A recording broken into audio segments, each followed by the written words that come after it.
2014 में मेरा 12th complete हुआ था।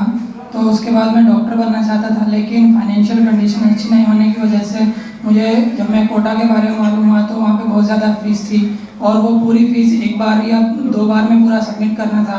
तो ये मेरे लिए पॉसिबल नहीं था, मेरे पेरेंट्स के लिए पॉसिबल नहीं था। तो मैंने बीएससी में एडमिशन लिया और अपनी नीट की तैयारी को चालू रखा, लेकिन उसमें मुझे कामयाबी नहीं मिली। तो मैं 2017 बार एग्ज़ाम दिया लेकिन कामयाबी नहीं मिली। फिर 2017 में शाइन के बारे में मालूम हुआ तो सब मैं सर के पास आया और सर ने मुझे एडवाइस किया कि आप फर्स्ट ईयर में एडमिशन लीजिए और अगर आप रियली डॉक्टर बनना चाहते हैं, अपने सपनों को साकार करना चाहते हैं तो आप फर्स्ट ईयर में एडमिशन लीजिए। तो मैं सर की एडवाइस को मानते हुए मैं फर्स्ट ईयर में एडमिशन लिया और मैंने एग्ज़ाम दिया। मेरे 333 समथिंग मार्क्स आए थे। फिर उसके बाद मुझे नेक्स्ट ईयर एग्ज़ाम दिया सेकेंड ईयर के साथ, तो 531 मार्क्स आए। लेकिन यूपी में बिलो 14,000 रैंक मिलने पर ही आपको एडमिशन किसी गवर्नमेंट मेडिकल कॉलेज में मिल पाता है। इसकी वजह से मुझे लास्ट ईयर भी सीट नहीं मिली थी। तो मैंने फिर सर के पास में आया और सर ने मुझे फिर से एडवाइस किया कि आप हिम्मत नहीं हारना, हमेशा हौसला रखना। तो मैंने फिर दोबारा एक बार, ये मेरा 5th अटेम्प्ट के बाद ये मेरा 6th अटेम्प्ट था जब मैंने एग्ज़ाम दिया और इस साल मैंने 663 मार्क्स के साथ ऑल इंडिया रैंक 1876 मैंने हासिल किया। ये 6 साल की जर्नी में मेरी फैमिली का, मेरे पेरेंट्स का, सभी का बहुत ज़्यादा सपोर्ट रहा और फाइनेंशियली अब्दुल कदीर सर ने सभी बहुत ज़्यादा सपोर्ट किया और हमारे एचओडीज़ ने, अंजर सर और पटेल सर, खाजा पटेल सर और अब्दुल मुकीद सर, हमेशा सभी लोग सपोर्ट करते थे। उन सभी का बहुत ज़्यादा सपोर्ट रहा और हमारे फ्रेंड्स कार्तिक रेड्डी और अरबाज अहमद और सभी लोग जितने भी हमसे जुड़े हुए थे, सभी जब ग्रुप डिस्कशन करते थे बहुत ज़्यादा फायदा हुआ और इसी की वजह से आज मैं रैंक हासिल कर पाया अल्हम्दुलिल्लाह। ऐसा होता है कि आप अगर 12th करने के बाद ही आप नीट के बारे में सोचते हैं, जनरली ऐसा होता है। लेकिन शाइन में क्या होता है कि आप फर्स्ट ईयर के साथ ही जब एडमिशन लेते हैं तो फर्स्ट ईयर के साथ से आपको नीट की प्रिपरेशन चालू हो जाती है। ये एक बहुत बड़ा डिफरेंस है जो मैंने साउथ इंडिया और नॉर्थ इंडिया में जो मैंने डिफरेंस देखा। और दूसरी बात क्या है, अगर वहाँ पे यूपी में बहुत ज़्यादा लोग गरीब हैं, जिसकी वजह से बहुत सारे ऐसे बच्चे, टैलेंटेड बच्चे रहते हैं जो अपने सपनों को पूरा नहीं कर पाते, जो डॉक्टर बनना चाहते हैं, इंजीनियर बनना चाहते हैं। मैं भी उनमें से एक था। तो मेरा जब वहाँ पे मुझे कुछ नहीं, मेरा सपना साकार नहीं हुआ, तो जब मुझे शाइन के बारे में मालूम हुआ, मैंने यहाँ पर एडमिशन लिया तो मैंने ये फील किया कि यहाँ पर एक गरीब बच्चा और टैलेंटेड बच्चे को भी यहाँ पे मौका मिलता है और सर ने वो मेरे सपनों को साकार किया। इसके लिए मैं सर को बहुत ज़्यादा धन्यवाद करना चाहता हूँ। पूरे शाइन ग्रुप ऑफ इंस्टीट्यूशन को मैं उनको पूरा धन्यवाद करना चाहता हूँ। 10th का मेरा परसेंटेज 67% था और 12th का 60.2% था। मैं एक एवरेज बच्चा था जो शाइन में आकर के आज मैं कामयाब मुकाम पर पहुंचा हूँ। मेरा हिंदी मीडियम था। फैमिली में हम 5 भाई हैं और मेरे अब्बू एक छोटे से फार्मर हैं, जिसके वही एक जरिया है घर के खर्च उठाने का।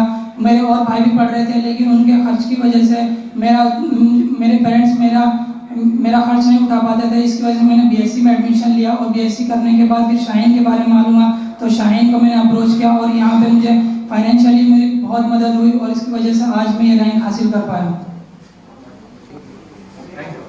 अगर दूसरा कोर्स हो तो इसमें ऐसा बिल्कुल भी कंडीशन नहीं है कि सिर्फ अमीर का बच्चा डॉक्टर बन सकता है, सिर्फ डॉक्टर का बच्चा डॉक्टर बन सकता है, ऐसा बिल्कुल भी कंडीशन नहीं है।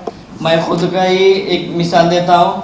Actually my father was a lorry driver, लेकिन 5 साल पहले पैरालिसिस की वजह से वो बीमार हुए और काम नहीं कर सकते थे। तो शायद आगे अच्छे इंस्टीट्यूशन में डालना, पहले ऐसा सुना था कि कोटा में बहुत सारे अच्छे इंस्टीट्यूशंस हैं नीट के लिए, लेकिन वहाँ जाना it was not affordable to me.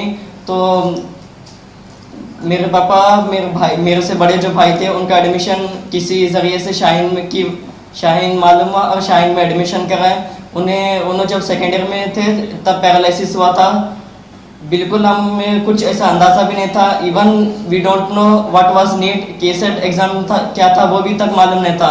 My father he studied only up to 7th standard. My mother is illiterate, she is a housewife, so कुछ भी जानकारी नहीं थी। My brother he secured state 25th rank in Karnataka. That was a great achievement for me. और मेरे parents की जब खुशी देखकर खुद मुझे इंस्पिरेशन मिलता था और मेरा भी एडमिशन शाहीन में कराए और अल्हम्दुलिल्लाह मैं ये पोजीशन ले रहा हूँ।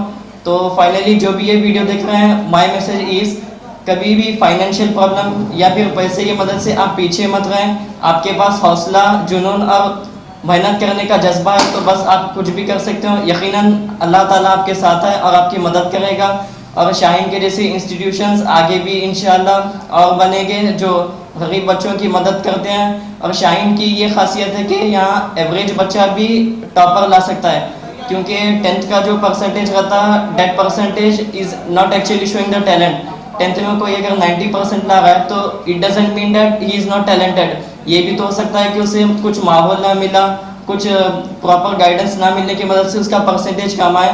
तो शाहीन में really there is a secular environment, healthy competition, friendly आपस में फ्रेंडली ग्रुप डिस्कशन। तो यहाँ पे एवरेज बच्चा भी एक टॉपर बन सकता है और यकीनन ऐसा आगे भी होता रहेगा। जो भी फाइनेंशियली वीक हैं they can become a doctor. And अगर एक ख़ानदान से कोई एक डॉक्टर बन रहा है तो यकीनन पूरा ख़ानदान भी वो सही हो जाता है। ऐसे खदीर सर भी सिखाते थे हमें। यही मैं कहना चाहूँगा। शुक्रिया कि वो मुझे इस काबिल तो बनाया। ये 700 मार्क्स लाना, आई नेवर एक्सपेक्टेड दिस कि मेरे 700 मार्क्स भी आ सकते हैं।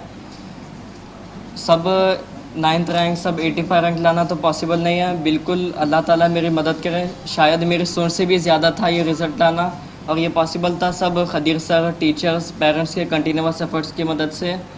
तो शाहीन में जो हमें सिखाते हैं बिल्कुल सेकुलर एनवायरनमेंट है, हेल्दी कंपटीशन है। कभी भी ऐसा कंपटीशन तो है कौन फर्स्ट आना, लेकिन ऐसा हेल्दी कंपटीशन है बिल्कुल।